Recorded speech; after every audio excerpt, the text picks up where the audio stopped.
keep me going. I know you, bastard. That's why you're still a friend of mine. Tommy was a friend of mine. He resembles Frankenstein. He could sell you any line for a nickel or a dime.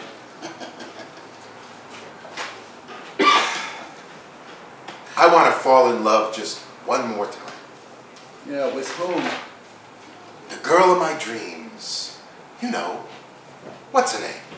Ah, who could ever forget what's her name? She walked into the room, and when we saw each other, we knew that our lives would never be the same again. I asked her if she wanted a drink, and when she asked me for a tequila sunrise, we found ourselves on a plane to Mexico. We got off at Acapulco in the middle of the night and went to the beach with a bottle of mezcal. She took off her bra, and we stood in the sand and watched the dawn come up over the mountains. I don't think there's any mountains in Acapulco. All right! We watched the dawn come up over the garbage trucks. And after that, we checked into the Hilton and turned on the vibrator. Then she said that she had a headache and that I needed a shave. We were drunk and we passed out before we could do anything. We woke up with a hangover in the late afternoon and both of us looked like shit. She threw up and started crying. I took a shower and then we got dressed in the same smelly clothes we'd been wearing the night before because she didn't bring any luggage. We went to the airport and flew back to LA where she asked me to call her sometime and disappeared in a cab by herself. 3 days later, I realized I had the clap and called her and told her about it. She said she must have gotten it from a steward she was fucking once in a while from Air Canada. After a couple of weeks, I called and asked her out to dinner. She said that she never wanted to see me again. I said, wait a minute! It was you who gave me the clap! She said that all the magic was out of our relationship. And then she hung up on me.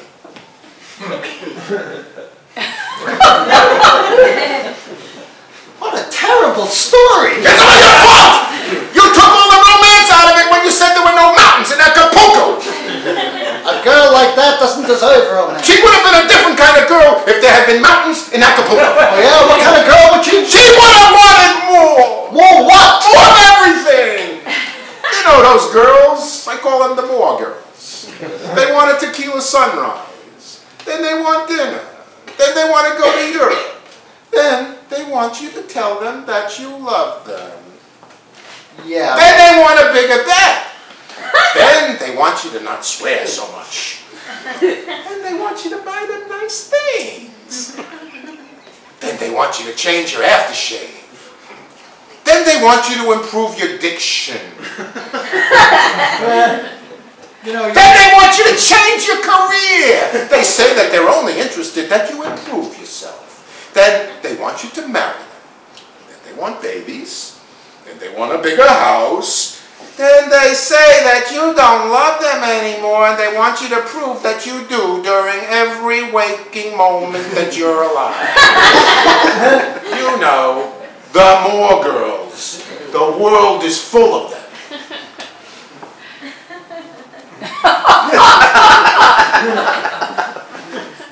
Are there less? Oh, sure. But you wouldn't want to know that.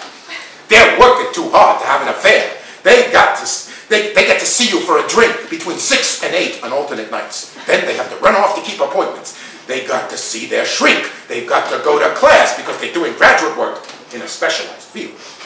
They've got to go to business conferences. They've got to make an 8:59 flight to Chicago. They swear they love you, but they can't go away with you for the weekend because they have to go to a demonstration on Times Square to save the whales.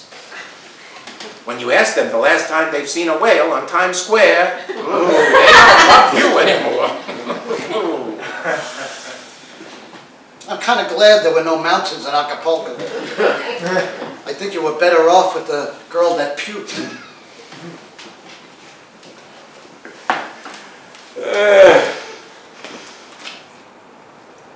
Seems like you've been here since the year of the flood. I moved in 1964. How can I even think about going anywhere else? It's rent control. Yeah, you got lucky on this one. There aren't many people who can have a garden apartment in New York City for the price of a sandwich. John Montague. The fourth Earl of Sandwich, 1719, 1792. A real gadabout. He invented the sandwich so he wouldn't have to get up from the gaming tables. The Earl of Sandwich. You mean Sandwich was a place? Is a place. A municipal borough in eastern Kent, the most ancient of the Cinque, population around 5,000. There were also the Sandwich Islands, which are now called Hawaii. What are the Cinque Ports? Well, they were an association of maritime towns in southern England. The principal members were Dover, Hastings, Hyatt, Romany, and Sandwich. They used to furnish men and ships for the king's service in return for special privilege. You mean the king used to let them make book, pick up their dinner tabs, and look the other way when they made a move? Something like that. How do you know all this shit? I read. You remember reading. As I recall, even you used to do it once upon a time. I read Sartre and Camus, and I'm sure they didn't know squat about the Earl of Sandwich. I wouldn't bet on it. How could you bet on it? Easy. You go to the existential odds maker, the Jimmy the Greek of philosophical wagering, he puts it on the board. Right! Give me a price on whether Sartre and Camus knew about the Earl of Sandwich.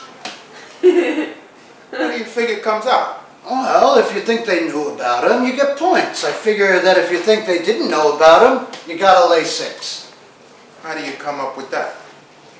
Well, Montague was a degenerate gambler in the 18th century. Sartre and Camus were ideological pessimists in the 20th century.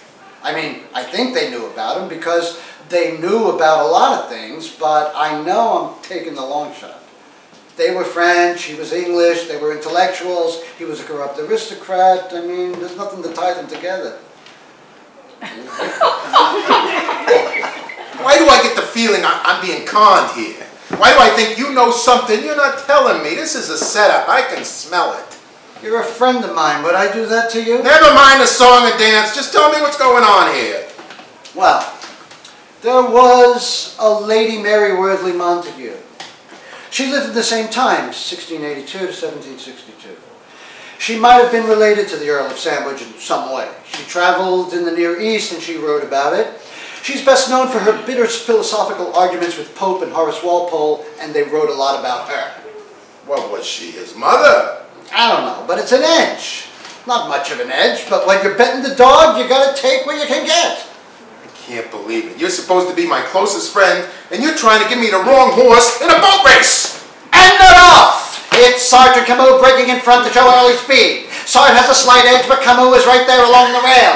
The only filly in the race, Lady Mary Wortley Montague, establishes good position in 3rd on the outside. Alexander Pope and the Earl of Sandwich are head-to-head in 4th and 5th, and as we approach the first turn, Horace Walpole is trailing in 6th.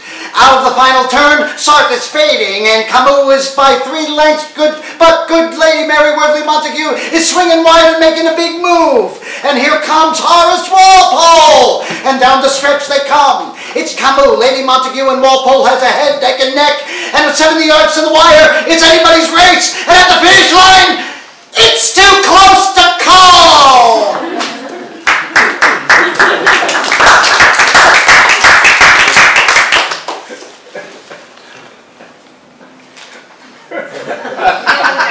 After all that, we gotta wait for a photo? We might have a triple dead heat here. It's that close. What happens then? Nobody wins. It's a push. You can't have a push in a horse race! All right, so you win 5 cents on the dollar. Big deal. This is the last time I ever go to the track with you. You're the voice of doom. I call him as I see him. How long is the photo going to take? I can't stand it. Here come the results, ladies and gentlemen. It's Lady Montague by a nose. Camus 2nd and Horace Walpole 3rd. It's official. And Lady Montague pays $14.80 to win, $6 to place, and $3.30 to show. We could at least have had an objection. Ha, you see? You said at least. Who cares what I said? We're talking money here. How much does the exacta pay? $46.60. You're a real prick, you know that? I lost my ass on account of you. You could have given it to me. You didn't even have to be obvious about it. You could have said, I like Lady Montague here, but I give Camus a shot. I would have reversed them in the exacta for $20. You gotta do your own handicapping. I'm not the only one who knows how to read the paper. Chances are you would have come up with the same combination. I got no time to read the racing form. I'm a movie star. I gotta push my career. Sure. You and Tom Cruise. You're in the same boat. Warren and Dustin and I were making plans. I was talking to Jack the other day. Jack who? Jack Nicholson! What other Jack is there? These are the giants of contemporary learning experience. They deal with the crucial matters of our time. Batman, Dick Tracy, the real important issues. They're right up there with Oprah Winfrey. Tomorrow on the Oprah Winfrey Show, men and women who claim to have been seduced by aliens in airplane restrooms. Now you're getting the idea. Hi, I'm Cy Sperling, the president of Hair Club for Men. Call my 800 number for the truth about growing hair on your ugly bald dome. And remember, I'm not only the Hair Club president, I'm also a client. Right. But that's an old one. Get with the program. No more Mr. Nice Guy. At Meineke Discount Muffler, we're proud of the fact that discount is our middle name. We're secretly replacing fresh brewed coffee with Folgers crystals. There's a Ford in your future.